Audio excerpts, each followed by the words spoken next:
doutora Patrícia Poli vai falar acerca de casos que acontecem na internet, que algumas pessoas atribuem a pessoa que muitas vezes não é, que está fazendo, por exemplo, um vídeo. Doutora Patrícia, no contexto, como é que a senhora lida com esse tipo de coisa? Como é que a senhora, que tem uma experiência na Polícia Civil, está lidando com esse tipo de coisa?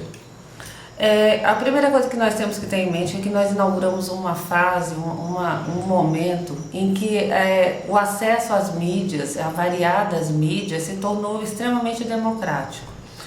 Há 5 anos atrás, a gente não tinha que lidar com os celulares tão comuns hoje em dia, que fotografam, eles filmam, e com o advento da internet, essa internet móvel e mais do que portátil nos celulares, hoje em dia o mundo se tornou muito pequeno, o tempo se tornou muito reduzido.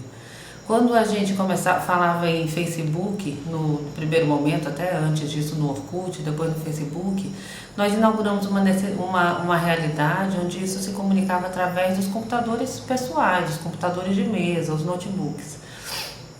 Hoje isso mudou e foi redimensionado, porque dentro dos telefones, mais que um Facebook, onde se veiculam ideias, diálogos, fotografias, vídeos, mensagens, etc., expressões variadas. Nós temos, no segundo momento, outro mecanismo que é o Instagram, e agora nós temos o WhatsApp. Eu acho que a última revolução, a última rodada é o próprio WhatsApp, porque ele não só é uma comunicação pessoal entre pessoas, como ele possibilita a formação de grupos onde você se comunica com um número enorme de pessoas ao mesmo tempo. E ele permite a transferência de mídias, tanto de fotografia, como de vídeo, e como vídeo e áudio ao mesmo tempo. Ou seja, a velocidade com que as imagens, as notícias, as afirmações, as opiniões, as ideias se propagam, se transformou em milésimos. O mundo está especialmente pequeno e o tempo menor ainda. Nós vivemos uma agilidade de segundos. O que acontece? Existem várias maneiras de utilizar essa ferramenta e existe um divisor básico, que é utilizá-la de uma maneira responsável ou utilizá-la de uma maneira irresponsável. As pessoas ainda não compreenderam amplamente que à medida que elas postam, que elas encaminham por WhatsApp, por exemplo, não vamos nem falar direto no Facebook necessariamente, vamos nos restringir agora a esse mecanismo tão ágil, essa ferramenta tão ágil que é o WhatsApp. Quando você posta uma foto sua para um amigo seu e ele posta para o amigo dele, que participa de um grupo X com 50 pessoas, que participam de outros 50 grupos, numa fração de minutos essa tua foto pode estar espalhada por uma gama de pessoas que você nunca se conheceu. Da mesma maneira que tem essa foto, pode ter um vídeo, pode ter uma música, pode ter uma mensagem, ou seja, quando a gente posta alguma coisa, nós deixamos não de ser proprietário da nossa própria imagem, que é o direito que a gente mantém. O que a gente perde é o controle dessa informação. A gente não tem mais como juntá-la. Aí a pergunta sobre a impunidade. Eu não estou falando sobre impunidade, eu estou falando do momento anterior. Quando as coisas acontecem e essa multiplicação, essa circulação dessas imagens, dessas ideias ou dessas fotos, seja vídeo ou foto, acabam configurando um fato típico, acabam configurando um ilícito penal. Aí existem as providências que a polícia deve tomar, e no segundo momento o Poder Judiciário e Ministério Público. Mas o grande problema é que hoje essa maneira irresponsável não é um nome que se aplica a todos, mas essa maneira desatenta com que isso está sendo utilizado está causando graves e múltiplos problemas. Primeiro, nós sabemos que as imagens hoje podem ser não só espalhadas, como elas podem ser manipuladas antes de ser espalhadas. De uma maneira grosseira, uma cabeça pode ser colocada em outro corpo, uma roupa pode ser colocada em outro corpo, e isso pode gerar às pessoas uma situação constrangedora. Várias situações levam a isso. Uma delas é a certeza de que essas pessoas não serão encontradas, que quem manipulou não vai ser encontrado, não vai ser localizado e, num segundo momento, não vai ser devidamente punido por esses atos. A primeira coisa que eu tenho a dizer é: sejamos menos inocentes e mais responsáveis no que diz respeito a essas mídias, não só as que a gente posta seja WhatsApp, seja Instagram, Facebook, ou seja lá como for, mas também responsável com as que a gente recebe e mais responsável ainda com as que a gente propaga, que não são nossas. Perceba que quando a gente falava no mundo que se concretizava através só de palavras e escritos, quando se define e quando o tipo penal da difamação ou da injúria, a gente não fala só daquele que está ofendendo a honra do outro, mas a gente fala também daquele que propaga essa ofensa. No segundo momento, quando a gente fala da voz da pessoa, da imagem da pessoa, a gente está falando de um direito, um patrimônio pessoal daquele outro alguém. Então percebam que à medida que, além de você utilizar a imagem de outro, você ainda faz de uma maneira difamatória, de uma maneira injuriosa, que leva a pessoa a uma situação constrangedora, que atribui a ela uma atitude que ela não toma efetivamente, que você manipula e usa a fisionomia de uma pessoa no outro corpo, etc. Isso aí você seguramente, além de lançar mão da imagem, que por si só já é um crime, você está também, talvez injuriando ou difamando essa pessoa de acordo com o que você está propagando. Então isso é um segundo problema.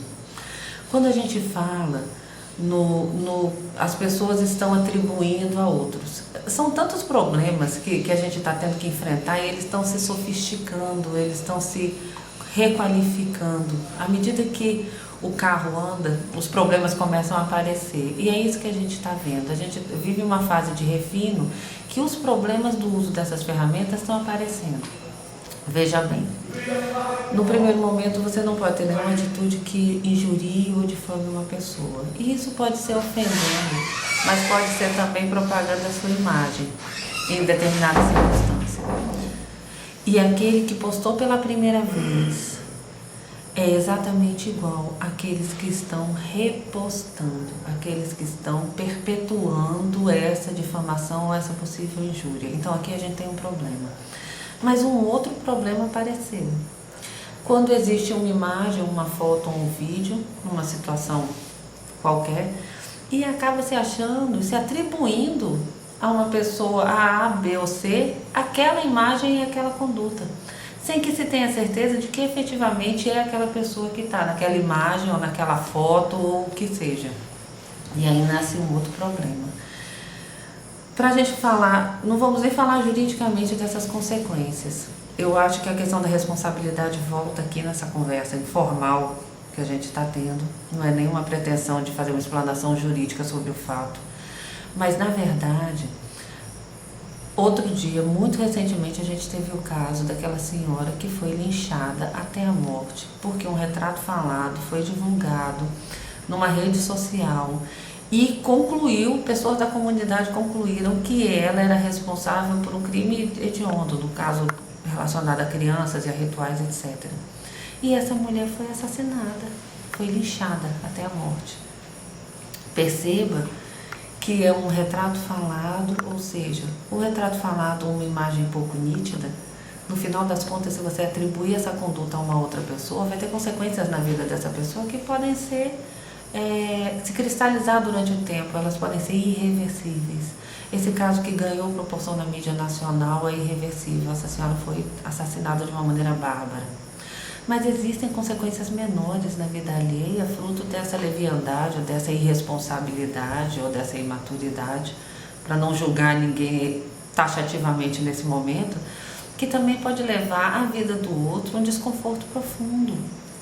E lembre que à medida que é atribuído uma pessoa ter participado de uma fotografia ou de um vídeo com uma conduta XYZ e aquilo afeta pessoalmente e emocionalmente a ponto de modificar a vida dela, no primeiro momento, quem postou o vídeo desaparece um pouco da cena, porque sempre vai ser mais visível quem está repostando aquele vídeo, quem está perpetuando aquela imagem em outras redes.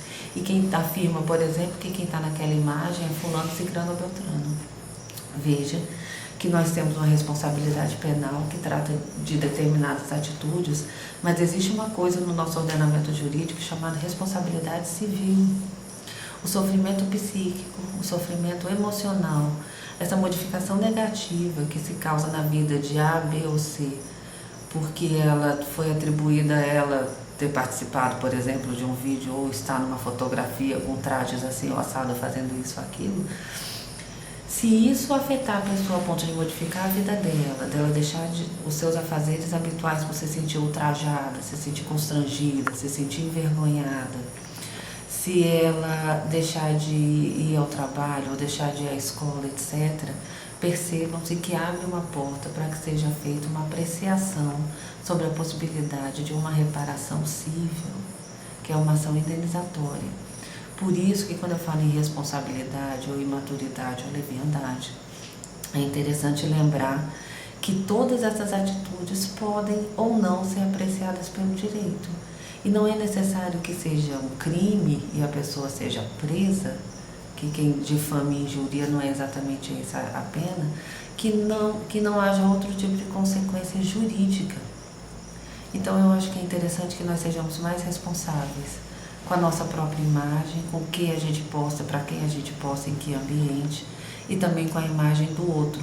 E com afirmações que a gente começa a fazer em cima dessas ditas imagens, para evitar que no segundo momento, mesmo não sendo o autor do vídeo, mesmo não sendo quem fez a gravação, ou quem tirou a foto, ou quem postou essa foto pela primeira vez, acabe entrando dentro desse circuito de multiplicações e de injúrias e difamações e afirmações e de uso da imagem do terceiro e acabe respondendo por isso, seja juridicamente, seja penal, seja civilmente. Então, na verdade, eu acho que a gente está falando mais de responsabilidade e mais de bom senso, no primeiro momento, até mesmo do que direito. E é interessante que cada um seja capaz, pelo menos por um minuto, de se colocar no lugar do outro, de se sentir constrangido ou vulnerado em determinadas situações. Os equipamentos estão aí, democraticamente acessíveis a todos. Hoje todo mundo tem um celular que tem internet e anda-se pelo mundo.